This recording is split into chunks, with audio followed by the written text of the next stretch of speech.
welcome back to another episode of DJK GameTime. We're kind of going to change it up on you guys a bit today. Our D isn't here with us today. He's at a work function. We have our friend Justin joining us. Justin, say hi. What's going on, ladies and gentlemen? Yeah, Danny has just started a new job, and he's kind of busy right now. We now have a better format where we're not going to delay the podcast like we have been before if one of us can't be there. So you'll be hearing a lot of new voices on the podcast so we can have people fill in when we're not available. Yeah, and again, for the foreseeable future, it's going to be a lot of our friends. Obviously, if you want to be on, give us a write. Let us know. We'll make it happen. But today we got a couple of things we're going to cover, ranging from the Sony Disney fiasco, the launch of Google Stadia, and just some bigger overarching ideas that are coming down the pipe. And Gamescom out in Germany just happened, so we're going to cover a couple games that got announced there. But before we start, let's let Justin introduce himself, favorite game, favorite types of games, stuff like that. Yeah. I'm a little bit different than these guys for the most part. I am born and raised on some FPSs, so I'm a complete Call of Duty nerd, as these guys really don't like to admit. It's been one of those things. As of recently now, I do a lot of Rainbow Six Siege, which I'm enjoying considering it was a game that was never meant to live. And here we are going into Year 3. Finally got some new operators coming, which I'm pretty excited about. So I'll be trying to bring in a little bit of taste of the FPS for us nerds out there who actually care about it. Hopefully I'll get to cover a couple things if I have some time about the franchising of Call of Duties. So rest in peace to the Green Wall of Optic Gaming. And so yeah, let's get started, boys. Yeah. Damn, you are like the perfect replacement for Danny right now. Like, holy shit. It's perfect. We'll make it work, boys. We'll make it work. So Kirk, where do you think you want to start? Do you want to start with the Sony Disney debacle, or do you want to jump right into launch of Stadia? Let's start with Sony and Spiderman, because I mean, I guess it's calmed down a little bit going on there. Yeah, I mean, it calmed down a little bit recently, but when we were first talking about it and hearing about it, like, everyone was outraged that the new MCU Spider-Man is going to be pretty much dead. I think he has one more movie, I think, left in the contract. One solo movie and then one, like, what do you call it? Like, compact movie or co-op movie? Yeah. So so he's got 2 movies left, a solo that's already been slated, and a joint venture with a bunch of the other IPs coming down the pipe. So, Justin and Kirk, have you guys actually looked at the original contract that Sony and Disney had? No, not at all. I'm unbelievably ignorant to that whole Marvel Universe thing. I'm probably one of the few people that haven't actually watched most of their movies. So, well, damn, dude. Well, I haven't looked at like the contract, but I've heard like bits and pieces of it where he was signed on for X amount of movies and X amount of co-op movies, as long as one of the MCU characters was in his movies. Right. So, did you know that any Spider-Man movie, Sony got 95% of the opening weekend box office? Wait, and they still want to cut him out? Like, did they not see that Homecoming, like, wouldn't like break records, but it was pretty fucking up there in like how much money it made in opening? Yeah, so the big thing is Disney wants more of the pie, which I get. They're producing it, they're putting up the money for it. It's, their studio producing it. It's Kevin Feige doing all that shit, and Kevin Feige is a god among men when it comes to Marvel. But I understand why Disney wants more. Like I said, they're putting up all the money for it, and Sony said no, and they don't want to they don't want to negotiate on it. Which I think is stupid because they haven't really, or actually I should stop that because before I say something stupid. They started out with the original Spider-Man really well, except for Spider-Man 3 with Tobey Maguire. Spider-Man 3 ruined it. Yeah, Spider-Man 3 ruined it, but 1 and 2 were fucking amazing.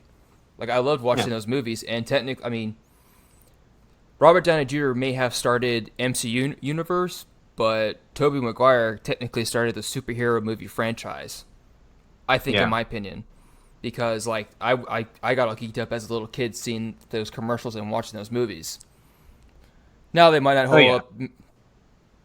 They might not hold up in time. You know, like if you watch them now, obviously they're not going to be the best thing you watch. But back then, like, holy crap! Like people were like, "This is the first like unanimated like superhero movie." Yeah, it was the first time we had a live action hero in like our generation. Like I know that they had like the Incredible Hulk with Lou Ferrigno, and they had who played Wonder Woman back in the 70s. Oh my god, dude, this is so far out of our like. Yeah, it's so far out of our shit. Yeah, you're going beyond me now. But like back in the 70s, they had it when comic books had their second wind, and stuff like that. But like, what I feel like I guess from a business standpoint, I can see why Sony's like, it's our IP. We're not going to give up our 95% opening weekend box office. But like, if they're going to pitch a fit over Disney pulling Kevin Feige off of Spider-Man, they have to realize that, in my opinion, they have to realize they just purchased all of Fox. So they just got all of X-Men. They got Deadpool. And thank God Disney's letting Ryan Reynolds do Deadpool rated R. Yeah. That'll be in Phase 5. But like, there's so many more characters that they're going to be bringing in that Feige is working on Disney-owned IP. Like, why would Disney let their top producer work on something that they don't own? I don't think Disney's giving up the fight. I think this is just round one. Like, I think Disney has the money to give Sony an offer that they can't refuse. And Sony is just waiting for that big payout that they can run with. But for now, I mean, Spider-Man's a big deal, and they know Disney wants Spider-Man. The fans want Spider-Man. I mean, they've all spoken. I mean, the memes. The fans have always wanted Spider-Man. Yeah. I mean, it's even up until Robert Downey Jr. brought Iron Man in, what was that, 2004, 2006, something like that? Whatever year it was when the first Iron Man showed. The only superhero that anybody remembered was Captain America and Spider-Man. And Captain America just because we live in America. Very true. And then Stan Lee's daughter. I have a very. My opinion on this is probably wrong, and I'll say that now. Stan Lee's daughter is back in Sony because no one from Marvel or Disney called when Stan died. I mean, I get how that can. I understand how that could be insulting. Well, my dad built this empire. My dad built all this, and you bought it from him when, Marvel was on its last leg in the mid 2000s with the market crash, and kids weren't really reading anymore, let alone comic books. But for me, it's like, it's just, why is she saying this now? Now that it's a Disney versus Sony thing over Spider-Man, instead of like 6 months ago after his death. Sounds like a payout to me. That's what I'm about to say. Like, I don't know the girl, don't know her demeanor. I don't think I ever will, but I mean, yeah, it sounds like a payout. Like she's... Yeah, and like I said, I don't mean to be abrasive about this, but just to me, it doesn't feel... Something doesn't feel right. Real. Yeah.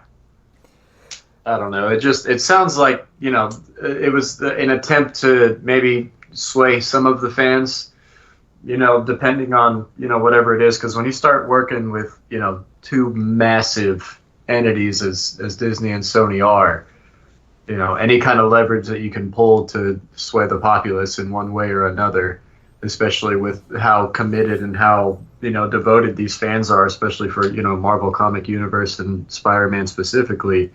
You're going to try to get an edge, in anywhere you can. So, like I said, I'm pretty ignorant to all this stuff, but in black and white, that's just what it seems like. I mean, and I guess we'll see here in the future what comes of This it. would also. This is also the third time that Sony has killed Spider-Man movies. I mean, yeah, they haven't really had like a horrible Spider-Man, but they just don't know how to do Spider-Man right. But Marvel and Disney was doing it right. I agree, because they portrayed Tom Holland as a very young Peter Parker in Spider-Man, and they were going to potentially grow that character from like teen to adult, and that's how he went through the comics. He started as like a 14, 15-year-old kid who started cleaning up the streets to a full-on adult who's a part of the Avengers helping save the world every other weekend, But I don't know. I mean, my hope is that Disney figures something out. I mean, they have an army of lawyers and, piles of money that keeps growing with all their movies and stuff like that. But again, we don't know what the future entails. So we'll see what happens. Yeah. Like, I don't know. I just feel like now to me it's kind of a joke. Like, oh, we got a couple good Spider-Man movies. It's time to reboot it. It's about that time, guys. We gotta kill the character and restart from scratch. Yeah. No, I'm hoping Disney and Sony does the right thing for the fans and be like, okay, here's Spider-Man. Make a legend of an already comic book legend. Everyone loves Spider-Man. Yeah. But moving on, you said something about the Stadia launch in cloud gaming? Yeah, so Google Stadia is getting ready to launch. What is it, Q4 this year, Justin? Yeah, Q4. In case you've been living under a rock, like sometimes most of us feel like we are, it's Google's take on trying to get rid of kind of the traditional in-home console system, like your Xboxes, PlayStation, stuff like that.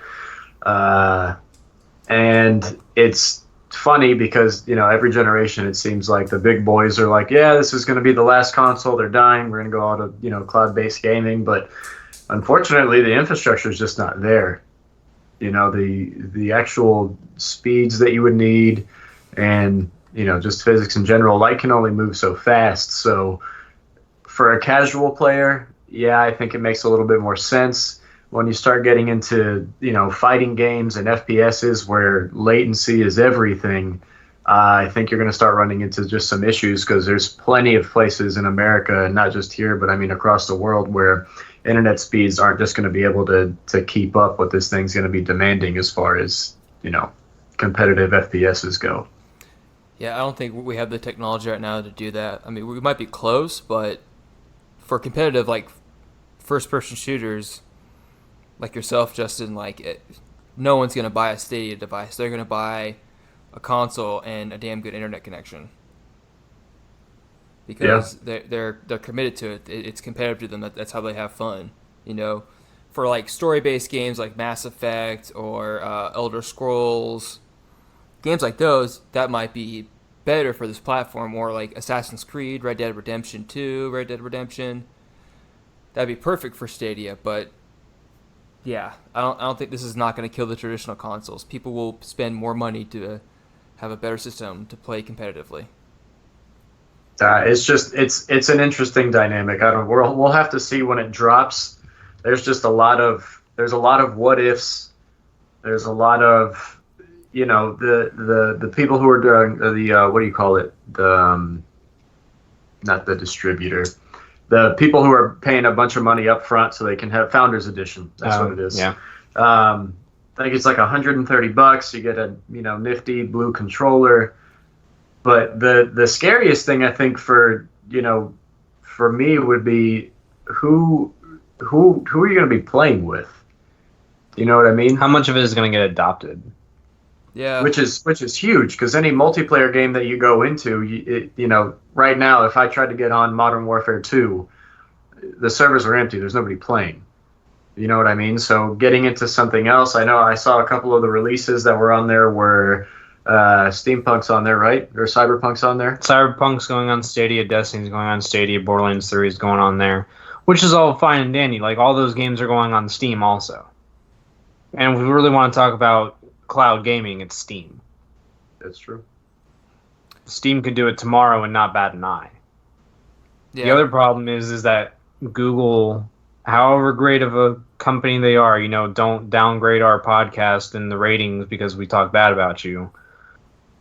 They have a tendency to start these projects and then just let them fall when they don't succeed.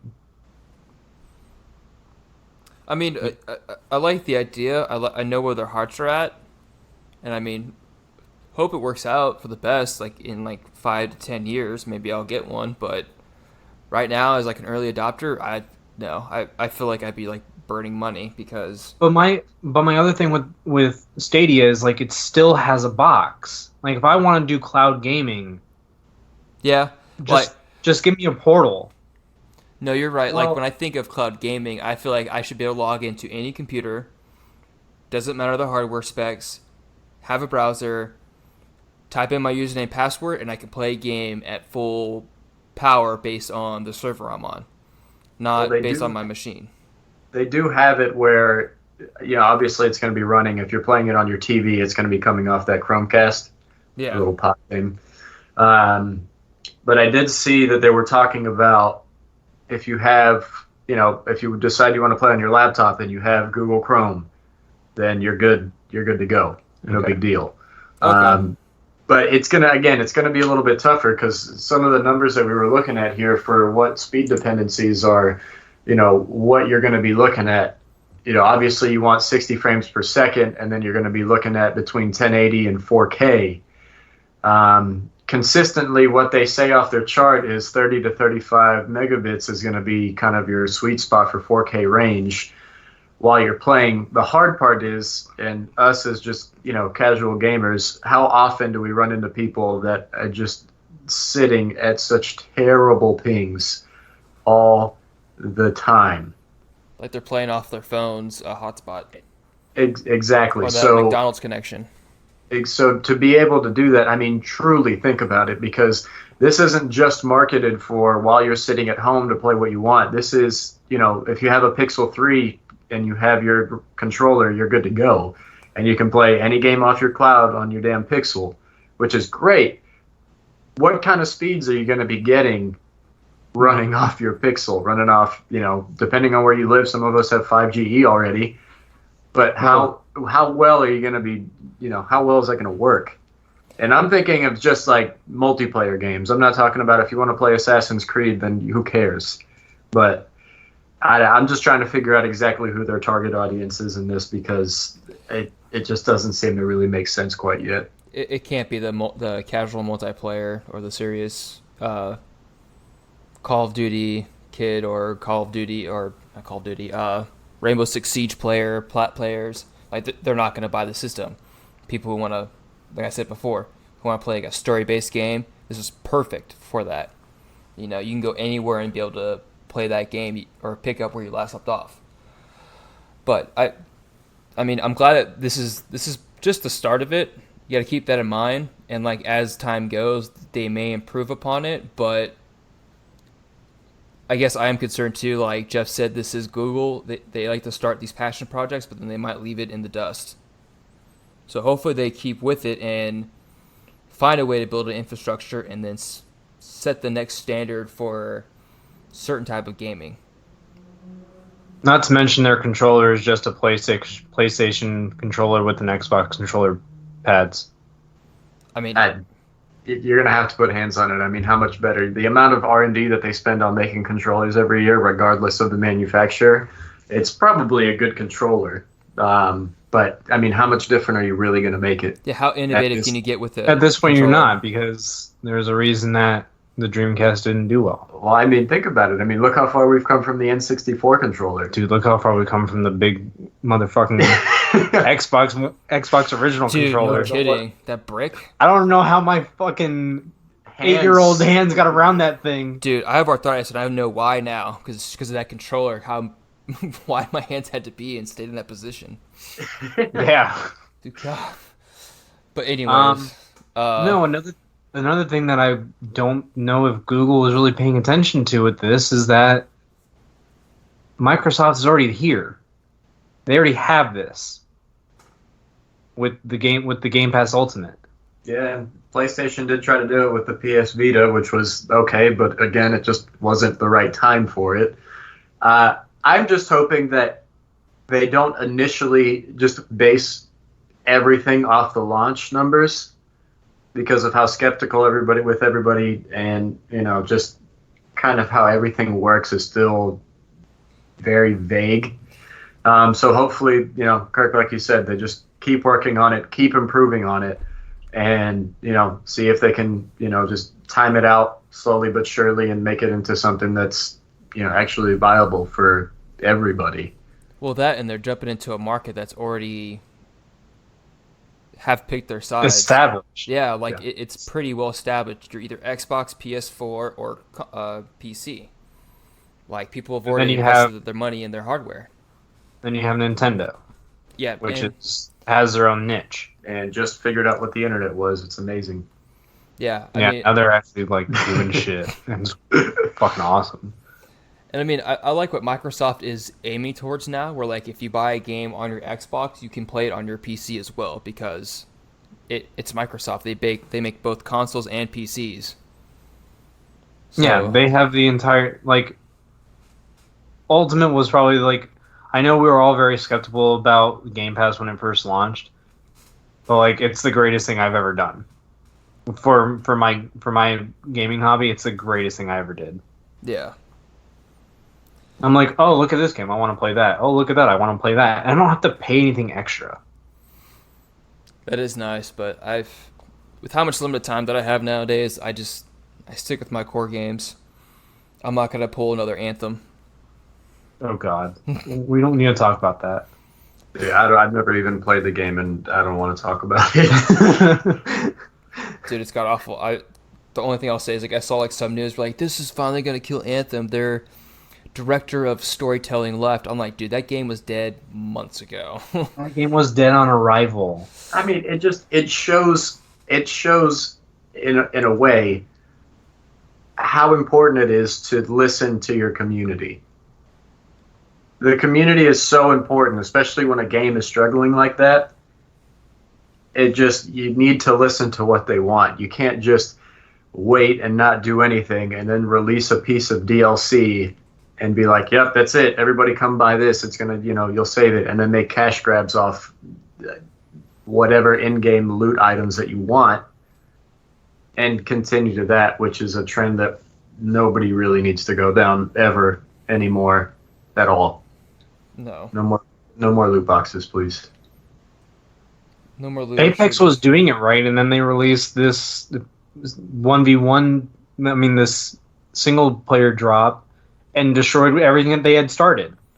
Well, they didn't really destroy it. I mean, the core game is still there. They were just trying it out. Oh no, the core game is still there, but they were doing loot boxes right. With the battle pass.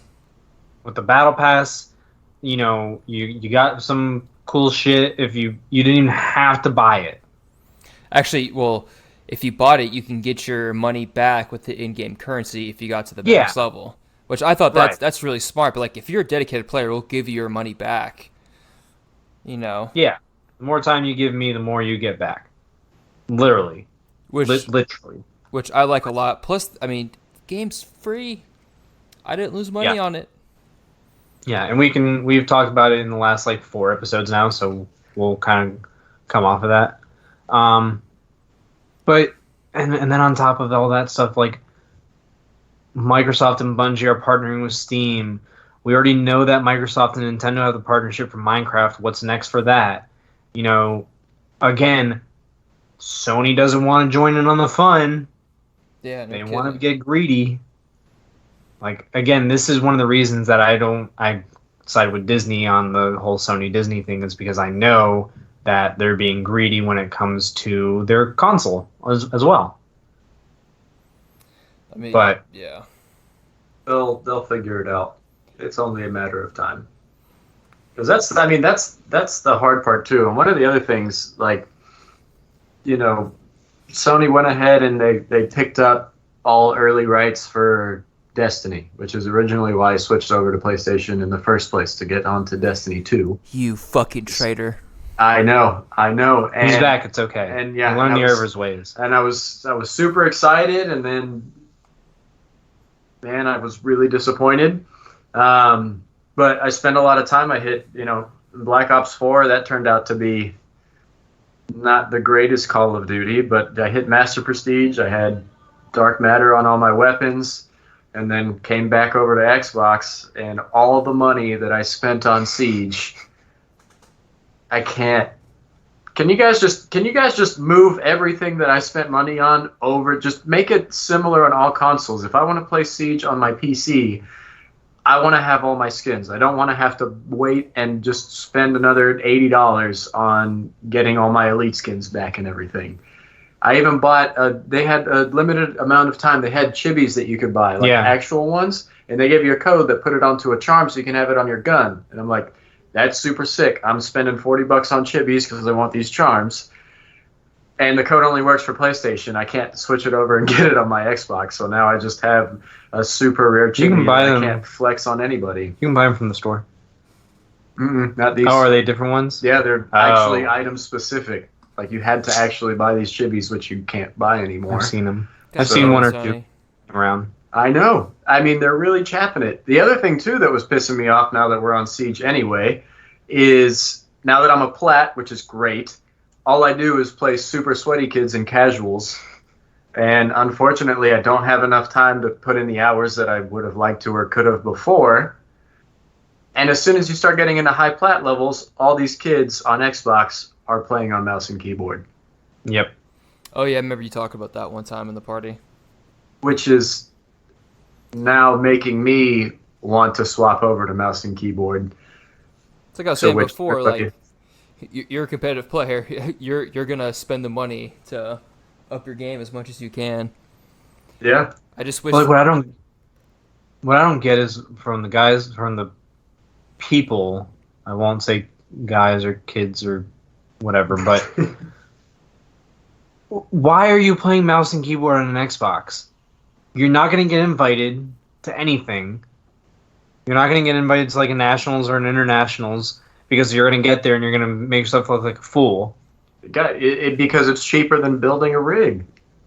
It's just less expensive than building a rig, because you can go and pick up an Xbox One at GameStop for $150. Then you buy the actual mod that plugs in, so that way it tricks your Xbox into thinking that your mouse and keyboard is a controller, and that's it. And then you're good, and you're still $1,200 ahead than buying a rig. That, and then you don't have to optimize your PC to play the game and stuff like that too. It just works. That shit happens automatically now. Yeah, but it's still expensive for most people to have to do that. And I get it. I don't know if I'll end up doing it just because I'll probably end up doing it. Yeah, let's be honest here. You're a plat player. I know you will do it. But they have, it's just a specific set of games. There's a list of games that are automatically compatible with a mouse and keyboard on Xbox, like Fortnite and a couple other games are compatible with that already, which is great. But for the games that aren't, you'll have to, buy that $150 mod off Amazon and call it good. But again, it's cheaper than buying a whole rig. So I don't know. We'll see. It depends on how much backlash I get from all my friends, because now I'm immediately a cheater for using a mouse and keyboard. Ashen. Yeah, Ashton. I don't know. Did you guys catch any Gamescom? I haven't. Not too much. You haven't? I have not. Why is it this year that no one watched E3 and no one watched Gamescom? Because you were messaging me all about it, and I just looked at social media posts, honestly, about E3. Dude, we have jobs. This is why we started this podcast. We're your 9 to 5 gamer. I know. But still, It was just there are a few holidays that pull me away from work. My birthday, E3. Pretty much the only two. my birthday. And your birthday. All right. Well, fill us in then, because So I know when COD's coming out. I know when Gears is coming out. I know when Halo's coming out. I know that for some reason the Xbox is going to be called the Scarlet. no, just like they did when Xbox One came out. What was it? Scorpio? Yeah. Scorpio. It'll be named something else, but it's Project Scarlet. Xbox Aquamarine. Yeah. So we saw actual gameplay of the Avengers game coming out this coming year. I did see some of that.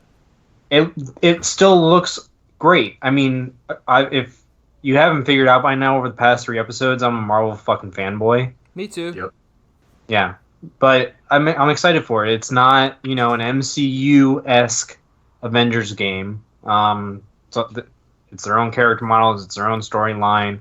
Yeah, Iron Man, Cap, and Thor are in it. Hulk's in it. Black Widow's in it. The main 5 are in it, but it's going to be a little bit more like Ultimate Alliance was or is, because there's an Ultimate Alliance 3 that came out on the Switch. Really? Yeah, which really pissed me off. God. But that's a different story. So it's not going to play like Superman 64. No, Okay, thank it you. won't play like the worst game in history. I mean, I don't know. It's up there. I saw the gameplay footage, and the game looks like it has good potential. I loved Marvel Ultimate Alliance because it was like a watered down version of like all the Marvel characters, because that's a lot to consider because there's so many. Oh yeah, they had characters. so many. They had so many in the first one. They had like Is it Ultimate Alliance like Mortal Kombat? no, Ultimate Alliance was the roguelike one, but you didn't actually get loot.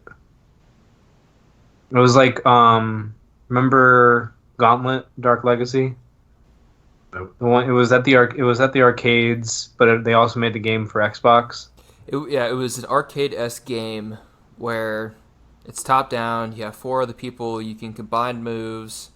Actually, I think it was in 2 that you could really combine superhero moves. Yeah. And 2 was Civil War. Yeah, that was a good one. But it has elements in it. It has RPG elements where like your characters level up and you unlock new abilities, and of course, skins for each character. Yep. And like the first one had like, what was it, 35 or 40 characters that you can play as? Yeah, I mean it was a lot. And then there's DLC characters you could buy later on. Yeah, Venom was in it as like giant Venom. It was great. But this is gonna this looks like it's gonna focus on like the regular Avengers. And do we know if? Well, I don't. Not really a spoiler alert. But have we seen if Cap survives that crash? It sounds like he's, and I use air quotes here, he's dead in this series. That's how the story starts. Yeah. At least from the gameplay. So we're not really spoiling anything. He might not die. I mean, I'm going to assume he's not dead. They try to kill him off in the comics like 5 times and he keeps coming back. Yeah. I don't know. I'm just worried. Like, every time I hear a Avenger game, I'm like, this could be really bad. So I feel like everyone keeps trying to do this, and the only people who did it well was it Capcom that did Marvel Ultimate Alliance? Yes. Yeah, like I feel like they're the only ones who did it right with the top-down arcade-esque game. But again, like the gameplay looked amazing, but I'm not gonna hold my breath. I'll wait till it comes out. I'm not gonna be pre-ordering this game. We don't pre-order games anymore. No, not after Anthem. No. Jesus. No, that was like literally the last straw. We were like, I mean, it may not be great, but it can't be terrible. And it was fucking terrible. It was worse than terrible. It was garbage. I wish I hadn't have bought it digitally just so I can throw the disc away. Yeah. I wish I could have bought the disc so I could burn it. Right? God, I'm so happy I've never hated a game that much. There was a very, very valuable lesson learned.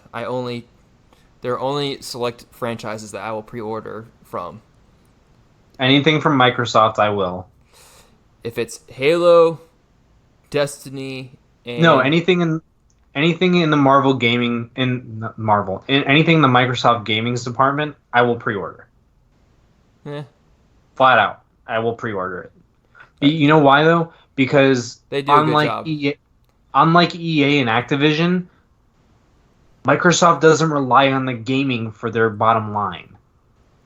Yeah. I don't know. I feel like I got really hosed on vanilla Destiny 2. But that wasn't Microsoft. That was Bungie. That was Bungie and EA. Well, that's rude. They shouldn't have done that. Well, they did their due diligence, and we'll talk about Destiny 2 later in the podcast because we've been playing some. What I'm hoping is by the time that you guys are done talking about it, it'll make me actually want to go back and play it.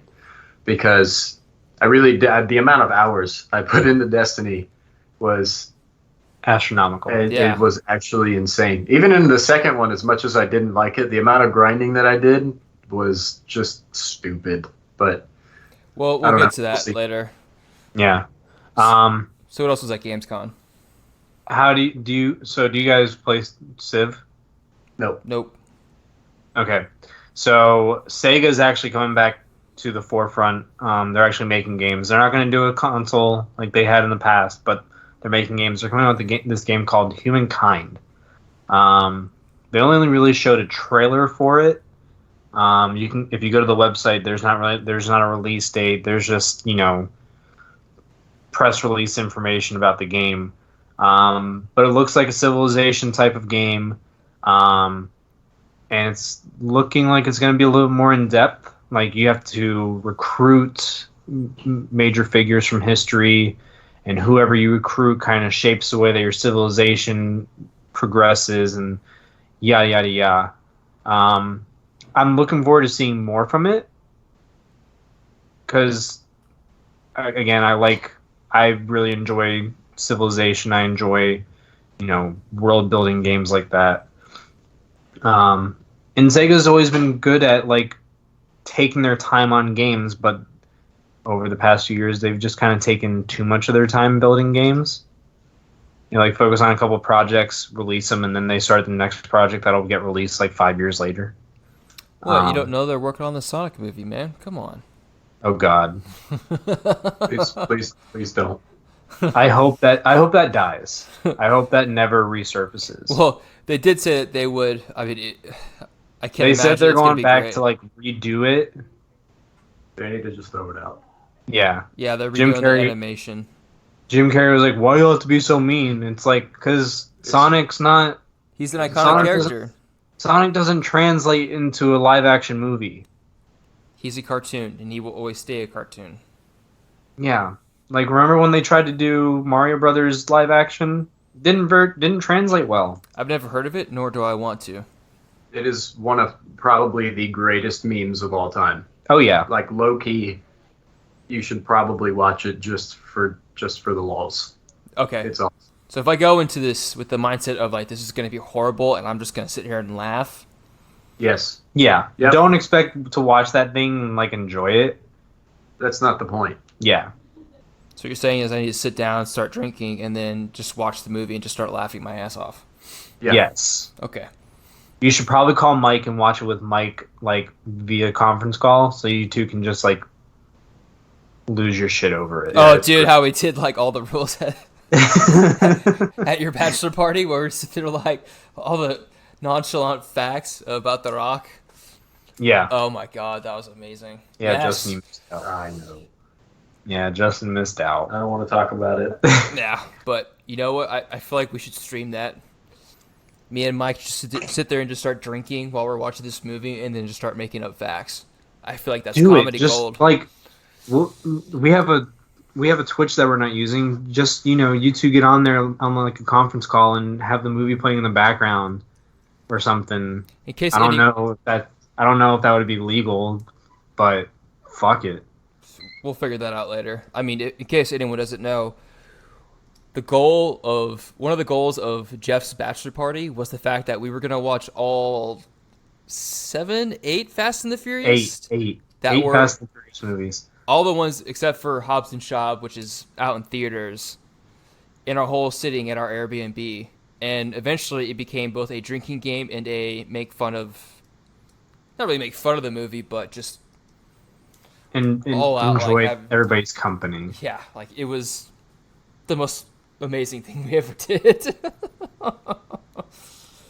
Yeah.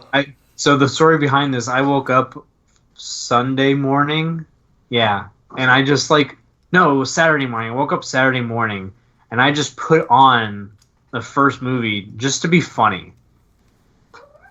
Just to be an asshole, kind of. And then we watched the second one. And then we watched Tokyo Drift. And then we said, do we want to keep this going? So then we got Nate to sit there and start renting the movies because there's no more left in Netflix. Yeah. Oh, Yeah, that was fun. That was hilarious. One more game I'm excited for from Gamescom. And I know it's a game that neither you nor Justin have heard of. Kerbal Space Program 2. Dude, I've actually heard of that. Oh, I am so fucking excited for this. Do tell. So the first one's on Steam. I think it's like $20. It's on Xbox too. There's an Xbox version. You basically get to build your own spacefaring rockets, and there's a career mode, so you can do missions. You unlock more parts. You build better rockets. You go to the moon. You go to Mars. You go to all these different planets. You set up bases, etc., etc. 2, Kerbal Space Program 2 is being developed by another studio under the same producer.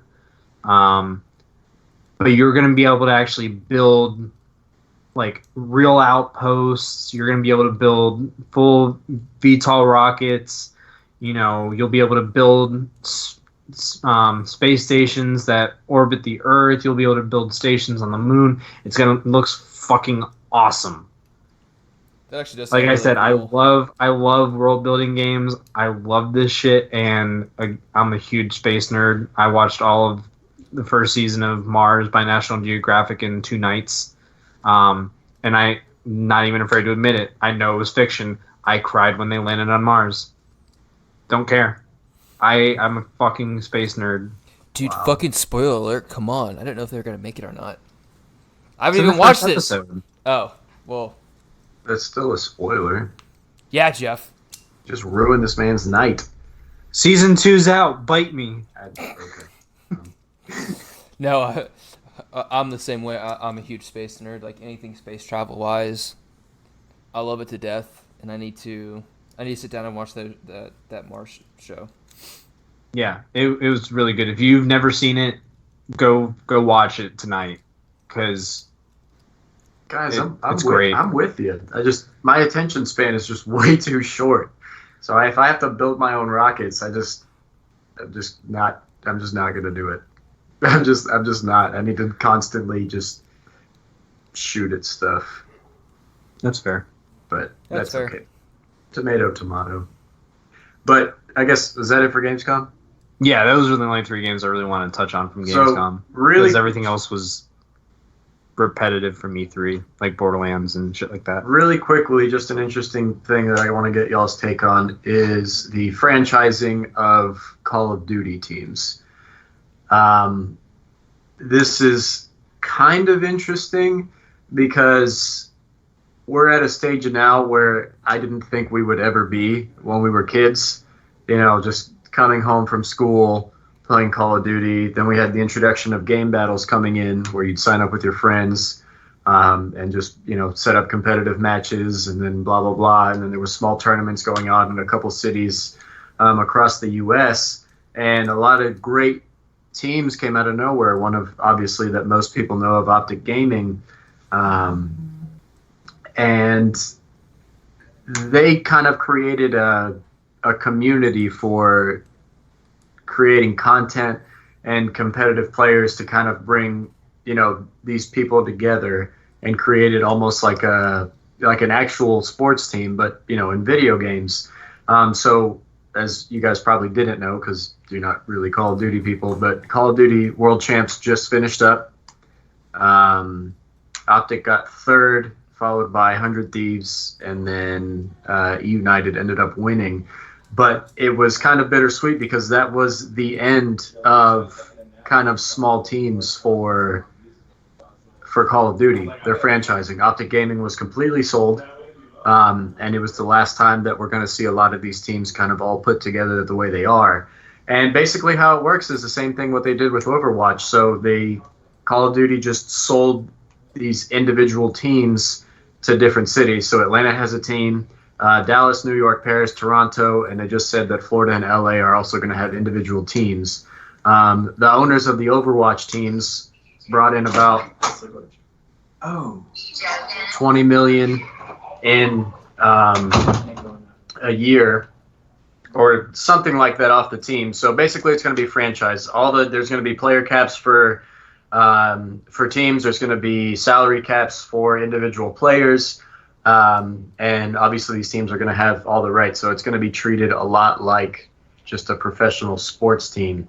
And I'm just curious because we all hate Activision and any big publisher because they basically take our beloved games and ruin them. And I see a little bit of that in this, as in they're taking these specific players, teams, organizations that we've kind of grown up with and grown to love and are basically selling them off piece by piece to basically franchise everything. And it's kind of sad. I don't know. I like the pretty much what you're describing is esports for all these games. Like for the competitive games, like I have no problem with that. The only problem is there's just not enough time in the day. You know, like I've tried to sit down and watch like the Overwatch League and see how teams are doing, and like they treat it like a professional sport, and it's really cool to see. But you know, if I was 20 years younger, 15 years younger, version of me would be like, dude, this is amazing. Like, I can't believe we're here, because that's the stuff that I was kind of wishing for. Like, I do like watching football and things like that and rooting for my team, but I guess now that I'm older and too far taken away from competitive gaming, like I like playing it more than I do watching it sometimes. I don't know. I mean, I think it's a good thing. It's bringing in more money for gaming, and it could bring in more quality, like competitive games to make this. And that's what also helps feed like games like Rainbow Six Siege and Halo to make sure that they're balanced correctly, and that there's more thought put into it, so no one's getting screwed over. So I mean, I like it. I wish I just had more time to watch these games and root for teams. I just don't have the time.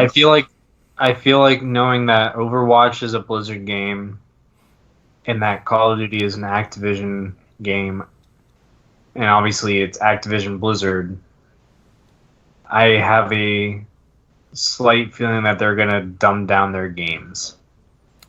Really? What makes you say that? Well, because you don't want to make something too complicated if you're going to make it into a professional sport. Overwatch is a great game. It's very well, it's Blizzard. Blizzard still has pretty much full control over whatever the hell they do. But when it comes to something like Call of Duty, I haven't enjoyed a Call of Duty game since Modern Warfare 3. Yeah. Like, I feel like they've been getting... I feel like they got way too out in left field with Advanced Warfare. But you love space. But Advanced Warfare was bad. Advanced Warfare was bad. Did you play Infinite Warfare? Bad. Just absolutely worse. I think that was the least amount of time I ever put into a Call of Duty. I guarantee you, I think on that game I had a total of 2 hours played. And I was really excited for Advanced Warfare because that's when they started like pulling in these big actors, and like we've seen it in other games where you pull in like Nathan Fillion. He was Buck in Halo ODST, and then he was Buck in Halo 5. Then you got the child molester in Advanced Warfare. But that was before Kevin Spacey was a child molester. No, he probably was one at the time. Well, he probably was one, but we didn't know about it. He wasn't discovered yet. Let's just put it that way. He wasn't outed yet. Ugh, God. But that was around the time that, House of Cards was really big. Which was great. Yeah. But... And then they had Kit Harington in Infinite Warfare. Didn't play the campaign, have no idea. Yeah, I never touched that game. That's when I dropped off after Advanced Warfare. I don't remember how I played it. I think it was when Kai and I were living together and he had it. Well, the biggest thing, at least with Modern Warfare, okay, little bit of nostalgia. We get Captain Price back. Yes. Which is great. And Bubbles. I mean, that's absolutely great. The alpha just finished up this weekend. Things are looking okay. It's an alpha, no big deal. But I think one of the positives to them franchising everything is they're going to have to be a little bit more consistent in how they do things. Because yes, that's the biggest thing. As Activision is, again, the kind of circle of Call of Duty works as 3 different studios making 3 Call of Duties rotating each year. And the way that they're looking at it is that every new Call of Duty, which comes out every year, the Pro League cycle will have from, I don't know, October, November to about sometime in the beginning of summer-ish. And then that'll be the end of the season, and then we get into the new Call of Duty. But I think the biggest thing is that it's going to be holding them, and by them I mean Activision, a little bit more accountable in how they do things. Because, Treyarch, great. Absolutely great. We got Black Ops 2 from them. We got Black Ops 1 from them. Fantastic. Infinity Ward, same thing. I mean, that kicked off everything with Modern Warfare. I mean, that is the quintessential, just perfect just entry to FPS. And then followed with that with Modern Warfare 2, Modern Warfare 3. Ghosts, we don't talk about. Infinite Warfare, we definitely don't talk about. But with this one, it seems like at least they're trying a lot harder to kind of bring back how they got started. And I'm hoping that Activision kind of just lets them do their thing and doesn't bring in just all the bullshit that they've been making these guys do. The same thing, too. Vanderhoff had a complete meltdown, and in case you guys don't know who that was, it's like the head developer for Treyarch. Just deleted his whole social media. He just had a complete meltdown from just the amount of abuse he was getting from the community because how Black Ops 4 was received. So, I mean, this is real stuff. So hopefully, the big baddies at Activision can, get their stuff together and let these guys who are actually happy and just really, really involved in making their game great, just let them do their damn job. Yeah, just cut out all the BS in all these games. That's what's turned me off. Like, after Advanced Warfare, it's just like they kept adding on like abilities, tech, and all this other stuff. Like, it's just like, keep it simple. So people want in the Modern Warfare community. Keep it simple, keep it fun. Just tweak little things here and there. Like, what was it, Infinite Warfare, where they just added in like all these ridiculous abilities to kind of look like Destiny almost, like supers. And I was like, yeah, that was Black Ops 3, which I actually really enjoyed. It was the weapon variants. So the biggest issue that they had with that was the weapon variants basically take the stock guns and they add either different abilities or perks that are only to that gun. The kicker to that is that you could only get them out of their version of loot boxes. Yeah, no, that's a so horrible idea. You had to pay money. You didn't have to pay money. You could grind to get enough scrap or whatever it was to buy them, but it was just it's ridiculous. So either you could pay them a ton of money, so you pay them $60 for the game, and then by the end of it you're hundreds of dollars in trying to get these weapons so you can have even an equal advantage to the kids that you're playing. So you're either lucky or you have a big wallet. And that's tough. If you keep everything cosmetic, Siege kept everything cosmetic, Apex was keeping everything cosmetic. It makes it simpler. It really does. And they're still going to make some money on it, but their bottom line is always make as much money as possible, and that, the community feels that, and it'll show. At some point, it'll start showing. I'll say this, like the best thing that what I prefer, or I think is the best way that anyone did it, was the way Halo 5 did it, where you had 2 separate game modes. One game mode is the core competitive game mode where like anything you get from rec or loot boxes, gun-wise, can't be used in that game mode. All it can be used as skins, and that's about it. But in their Warzone mode, you can use all those cool little like unique guns that have all these different abilities and perks. like do that as a hybrid. Like I love that mode because if I wanted to play competitively, I have a whole list of games to play.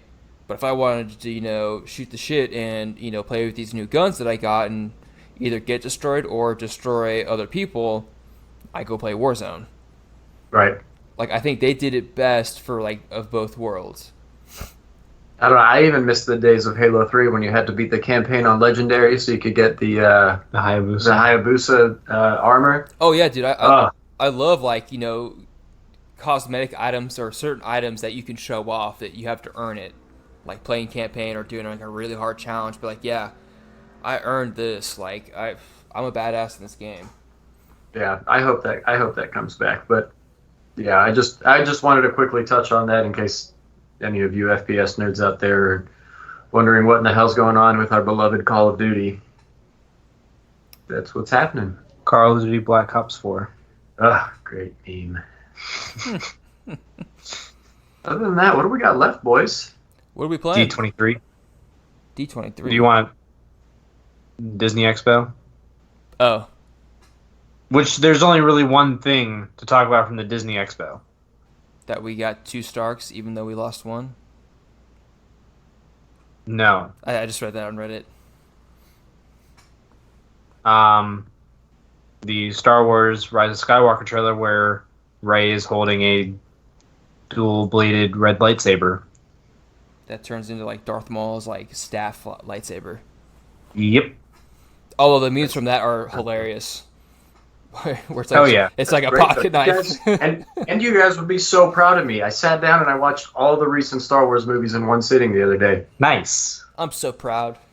Thanks. Nice. But it was weird because I started with the Han Solo movie.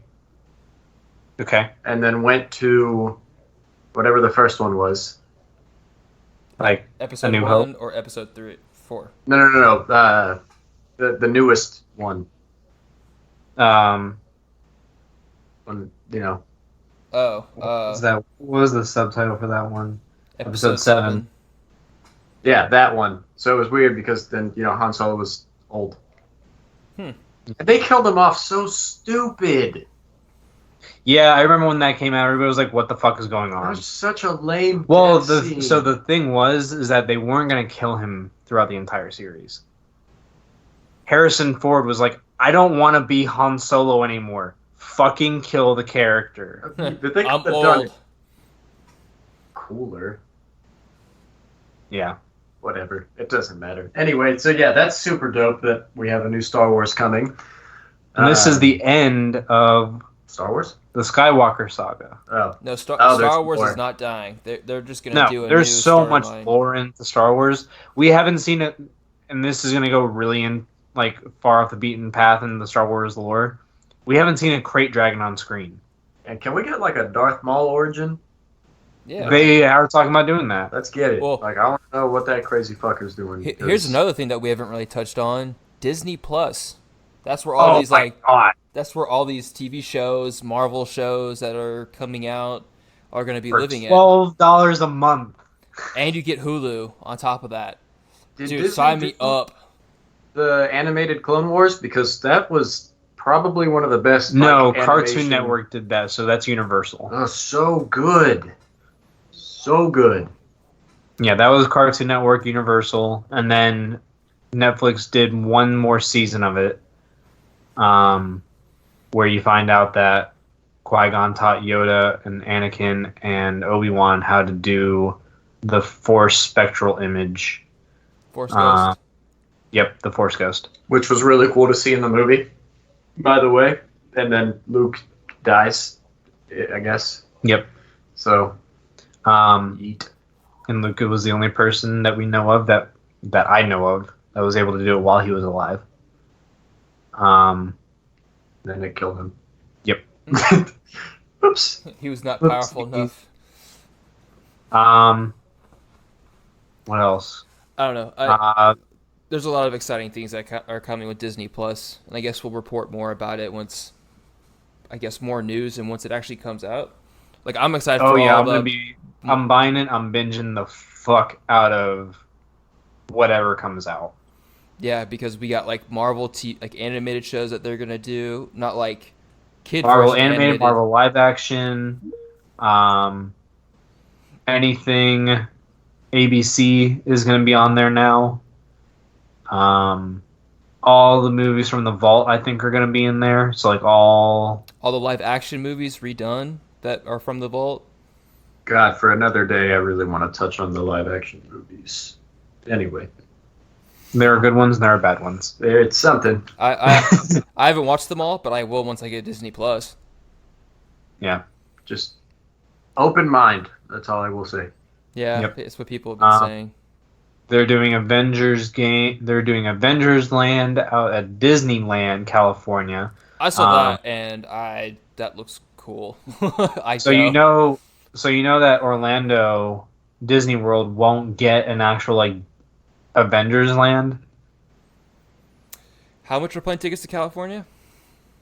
Good question, but there's actually a very I saw an article about it, and it's a very odd reasoning. Universal Studios, before Marvel got bought by Disney, has exclusive rights to any Marvel attraction east of the Mississippi. Hey man, if it's in the contract, it's on the contract. So you know what? Get your money where you can, especially now.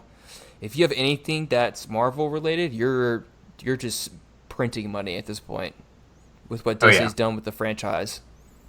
Oh yeah. But how much are plane tickets? We need to go. Like We do need to go. I'm serious. I'll go. I still haven't been down to Orlando for Avatar or Star Wars. Let me know, I'm man. down. You know I live close. Let's nerd it up. We'll do it. We'll do it. Full All right. nerd. Okay. What are we playing, boys? Me and Jeff have been playing, or have jumped back into Destiny 2 after I finished Red Dead Redemption 2. This is truth. Yeah. How was that DLC? It's not out yet, but what Comes out next week. is it really next week? The 17th, so 2 weeks. Okay, because we still have, anyways. 3 weeks. About to say, yeah, we have some time. Pretty much with Destiny 2, they announced recently a lot of stuff that got perked our interest, which was cross save, which we're still having conversations if we're gonna do just Xbox, just PC, or maybe even both. I might do both. But me and Jeff jumped back on to see if we could get the Solstice armor. And kind of just like, I kind of miss playing the game. Like, I feel like you have to take breaks from Destiny just to enjoy it more. Like, the burnout's real, but I play Destiny like a MMORPG game. Because, like, there's a whole community of people in there. A bunch of my friends still play it or like to jump back into it. And it's really nice to be back just because I'm like, this is like my main game I want to keep playing that I'm obsessed with. This is my MMO, like this is my WoW, for a better word. Wow. Just without the Wow. wow. Just without all of the time-consuming elements. So I feel like WoW. I mean, Destiny 2 did eat up a lot of our time, but WoW is on a whole new level. It's how dedicated you have to be to that game just to keep playing it and to keep up with people. Yeah. But unfortunately, the grind is real. What's up? I said the grind is real. Oh yeah, but I kind of miss the grind because that's kind of it's the journey, not the destination. Sometimes, unless the destination is 1,000 Voices fusion rifle from Riverdale. Yeah, I heard. Heard. But me and Jeff tried to do the Solstice armor, but there just wasn't enough time between work and how late we started. Yeah. So I gave up like yesterday. I think you gave up sooner, Jeff. Yeah, I gave up after we got to Blue. I was like, well, I'm not going to dump my entire time. Oh, I'm also getting ready for Dragon Con. So. Yeah, you have your cosplay set up to look like an ODST. Yeah, I'm going to talk more about that when I have more of it done. Okay. But Because there's not. It's good. Like, we got a lot done this year, but there's still a lot of work to do. Right. But Well, yeah. anyways, with Destiny 2, like I'm back on like the exotic gun grind. With how much I can do without you and Danny and whoever else we can. I saw you were doing it with Glenn. No, I was doing the Solstice armor with Glenn when I thought I had a chance, Oh, and kind of just playing Gambit. I don't know. I'm quite thoroughly enjoying myself being back on Destiny 2. yeah. Especially with like so many games coming out and just not enough time to play them all. It's kind of nice just to have that one core game I'll always come back to. Mm-hmm. I might have to pick it back up just to get some helpful carries in there, boys. I mean, I recently just got the last word, and that was whew. Danny wasn't kidding. He already got the gun. That quest was ridiculous. I think the last thing I grinded for that in Destiny 2 that really, really burned me out was the trials or the competitive specific. It was like a baby Luna. Oh yeah. That you had to get Not Luna's Howl. No, the baby one, the legendary one. Oh. That was like super OP back in like maybe season 1. And I grinded competitive for weeks solo to get it. And after that, I think I was just 100% burnt out. But it may be worth picking back up. It's going to be tough because Borderlands 3 is coming out in a couple weeks. And I've been playing the shit out of Borderlands 2 because that's just fantastic. Yeah, I don't know if I mean I didn't really dive into Borderlands franchise, so I don't know if I'm going to dive into it now at Borderlands 3. Don't get me wrong, that game looks amazing and looks like a ton of fun and hilarious. I think you'll truly enjoy it if you give it a shot. It's not completely necessary to play the other 2 games to even have a remote idea of what's going on. You'll be fine. Right. It's just time. The time. I'm always fighting the clock. Like. Yeah, I get that. It's tough. It just is. Yeah, like if there's time to play it, I will. But like I've already committed to be like, all right, Destiny, Halo Infinite, Cyberpunk are going to be my main games I play. I'll dabble in Apex here and there because that's A, it's a free game, and B, the games are so quick. I'm not going to leave Rainbow Six. Yeah, I'm never going to leave Rainbow Six Siege just because I already bought it, and that game is an amazing competitive shooter. Like there's been so much detail put into that game, even now. So I gotta be careful where I spend my money because I'm not gonna be wasting a bunch of games and then just never playing them. That's my fear with having a PC now. Is like there's so many games out there, and so all of them look like they're so much fun, but I don't have the time to play them all. Just get early retirement, or just start streaming and see if you can supplement. But that's a hell of a dream. Yeah, that's more hopeful for this podcast and our community of gamers that we're trying to.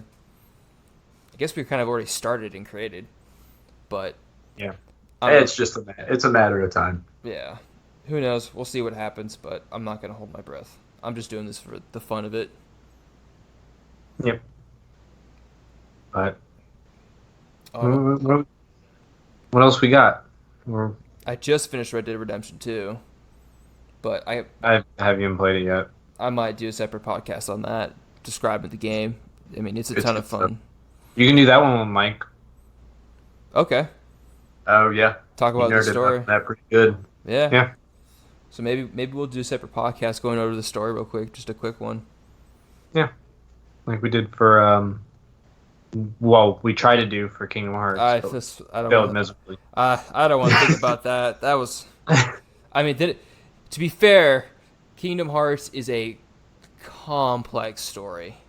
It really is. Like my sister messaged me, like she listened to the episode, and like within an hour, she had like, you got all this stuff wrong, and it was just a giant list.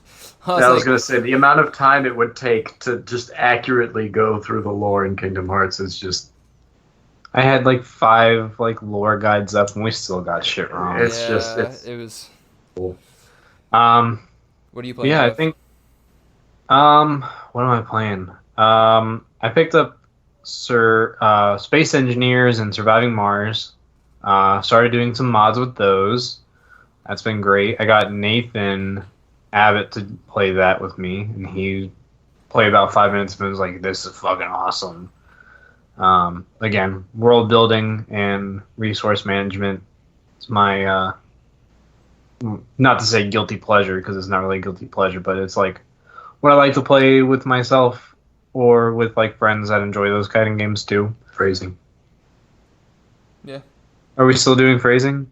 No, I'm saying phrasing because you said you like to play with yourself. I wasn't gonna say anything, but okay. I mean, it's not a big deal if we're not doing phrasing anymore. I just need to know. Well, if you're gonna lob one at me underhand, I'm gonna crush it. I mean, it was out to the grab, but I was just like, Danny's not here to help me out, but Justin has it right now. But yeah, I mean, I've been playing a lot I've been playing on the PC the past week or two, but you know, the same thing, Kirk. Work's just been murdering me slowly. It's a pain in the ass. But adulting is great, guys. Yeah. It's awesome. It's everything you would have ever dreamed of. And we love it. Yeah, so it pays for our video game hobby. Habits. Yeah. Addictions. Whatever. Our addictions. What are you playing, Justin? Our socially accepted addictions. Yes. Justin, They're what not are you playing these alcoholics days? nor endorse drug use. Unless it's weed. Weed is okay. Don't let anybody ever tell you otherwise. Are you done? Yes. Justin, what games are you playing, man? So as of right now, lots of Siege. The season's almost over, so I'm holding on to my plat to get the nice charm. New operators coming, which we don't have to get into because it's fine. That I was doing a little bit of Minecraft with a lot of the guys here, but again, my attention span's very short, so I can only do that for so long. And I'm just waiting for a COD, man. I miss it. I had Black Ops 4 for PlayStation and had it on Xbox, and I couldn't start over again because the hours just weren't there anymore. So we'll just, with a little bit of time that I have now, I'm just going to keep on the Siege train until Borderlands come out. And after Borderlands, COD. After COD, Gears of War is coming, which is awesome. Gears comes out before COD. Whatever. And so we'll have some variety. If we get our shit stomped in one game, we can just swap over to another one like the good old days. So I'm stoked. It's a good year for FPSs. It's a good year for FPSs. So we'll see. We'll see how we do. I'm actually stoked. I think as soon as we get done here. I was gonna say something about Cyberpunk being a story-based game, but that's also a FPS now. It's no longer a third-person shooter. Did they change it from third person? Yep. They did. I was surprised by that too. But okay. Yeah. All right. Well, guys, if you enjoyed the podcast, if you would be so kind to leave my boys here a nice 5-star rating on whatever it is that you're listening to.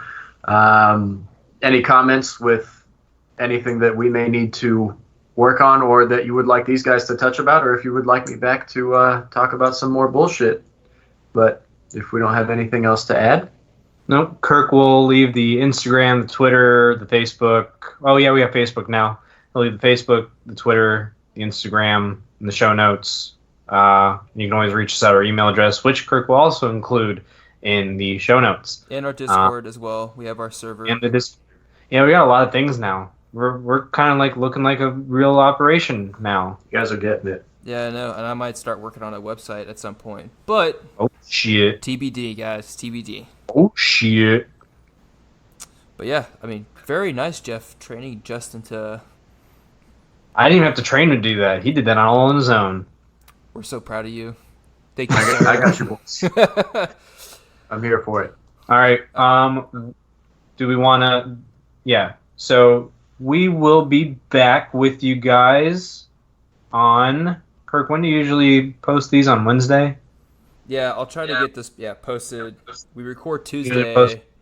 Yeah, we record Tuesday, post Wednesday. We'll be back with another episode on September 11th. 2 weeks from when this airs. So. Yep. I got All some right. work to do, boys. All right. Catch y'all then. All right. Deuces. Later.